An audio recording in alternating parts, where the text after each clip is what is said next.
Bangladesh airport immigration থেকে প্রত্যেক দিন যদি সাইপ্রাসের জন্য 100 যাত্রী আসে, ম্যাক্সিমাম 75 কিংবা 80 জনকেই ব্লক লিস্টে দিয়ে দেয়, অর্থাৎ তার পাসপোর্টকে অফরুট মেরে দেয়। অবশ্যই আপনারা জানেন যে সাইপ্রাসে আসার সময় আপনাকে বাধ্যতামূলক বডি কন্ট্যাক্টেই আসতে হয়। আপনার ভিসাটি শুধুমাত্র মেন পাওয়ার না থাকার কারণে আপনার পাসপোর্টে ব্লক লিস্ট দিয়ে দেয়, কিংবা অ্যাকচুয়ালি বলা চলে যে অফরুট মেরে দেয়।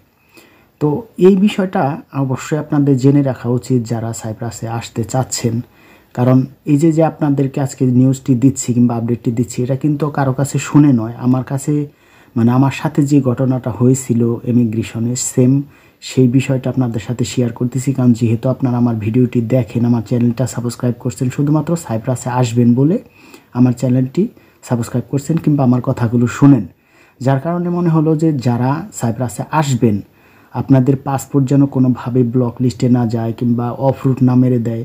অফরুটের মানে হচ্ছে আপনি কোনোভাবেই যদি একবার আপনার পাসপোর্টে বাংলাদেশ এয়ারপোর্ট থেকে ইমিগ্রেশনে অফরুট মেরে দেয়, তাহলে কিন্তু আপনি সাইপ্রাসে ওই পাসপোর্ট দিয়ে আর আসতে পারবেন না। আর দ্বিতীয় কথা হচ্ছে, এখন পাসপোর্টের মেয়াদ থাকে মোটামুটি বাংলাদেশের সবারই 10 বছর, কারণ এখন পাসপোর্ট দেয়, এখন আর আগের মতো এমআরপি পাসপোর্ট দেয় না।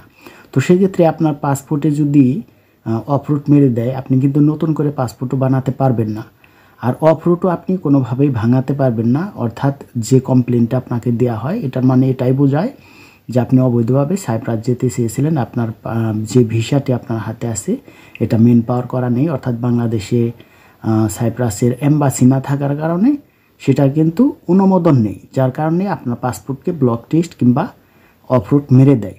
কাজে যারাই আসবেন আগে এজেন্সির সাথে ভালোভাবে কথা বলবেন। এজেন্সি যেভাবে আপনাকে আসতে বলবে, যে ইমিগ্রেশনে যেতে বলবে, এবং কি এজেন্সি আপনার ফ্লাইটের দিন একটি কোড দেবে, মানে যে ইমিগ্রেশন আপনাকে যেতে বলবে সেখানে গেলে আপনাকে একটি কোডের কথা জিজ্ঞেস করবে ইমিগ্রেশন অফিসাররা যে আপনার কোড কী।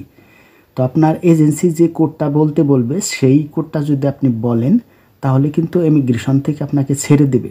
আর দ্বিতীয় কথা হচ্ছে, অফরুট মারার আরও একটি কারণ আছে, সেটা হচ্ছে দেখা গেল যে একটি ইমিগ্রেশন অফিসারের সাথে কন্ট্যাক্ট করছে আপনার এজেন্সি, দেখা গেল সেই ইমিগ্রেশন অফিসার ওই টাইমে ডিউটিতে নেই, অর্থাৎ যে কোনো কারণবশতে সেই অফিসার নেই, সে কারণেও কিন্তু অন্য অফিসার থাকলে আপনার পাসপোর্টে অফরুট মেরে দিতে পারে। কাজেই সাইপ্রাস যারাই আসবেন একটু ভেবেচিন্তে আসবেন, এজেন্সি যেটা বলবে সেই নির্দেশনা অনুযায়ী আপনি এয়ারপোর্টে ইমিগ্রেশন পার হওয়ার চেষ্টা করবেন, না হলে কিন্তু আপনার সাইপ্রাসে আসা শুধু স্বপ্নই থেকে যাবে। তো এই বিষয়গুলো সবসময় মাথায় রাখবেন। আর অফরুট ভাঙানো কিন্তু এত সোজা না যে আপনি ইচ্ছে করলেই টাকা দিয়ে অফরুট ভাঙাতে পারবেন, এটা কিন্তু কোনোভাবেই সম্ভব না। অফরুট ভাঙানোর দুইটি তরিকা আছে, এক হচ্ছে ঢাকায় এক ইমিগ্রেশন অফিস আছে সেখানে, সেটাও কন্ট্যাক্টের মাধ্যমেই অফরুট ভাঙাতে হয়। আর দ্বিতীয় যে রাস্তা সেটা হচ্ছে, ধরেন যে আপনি সাইপ্রাসে আসার সময় অফরুট মেরে দিয়েছে আপনার পাসপোর্টে, তো সেক্ষেত্রে সাইপ্রাস তো আপনার জন্য ক্যান্সেল। পরবর্তীতে দুবাই, কাতার, মালয়েশিয়া, সৌদি এই ধরনের দেশ থেকে আপনার নামে একটি ওয়ার্ক পারমিট আনতে হবে। সেই ওয়ার্ক পারমিট যখন আসবে, আসার পরে সেই ওয়ার্ক পারমিট যখন মেন পাওয়ার করবে তখন অটোমেটিকলি আপনার সেই অফরুটটা ছেড়ে যাবে। কাজে যেহেতু আপনি আসবেন সাইপ্রাসে, সেক্ষেত্রে আমি বলবো যে ঝুঁকির মধ্যে যায় না, যেটা আপনার এজেন্সি যে নির্দেশনা দেয় সেভাবে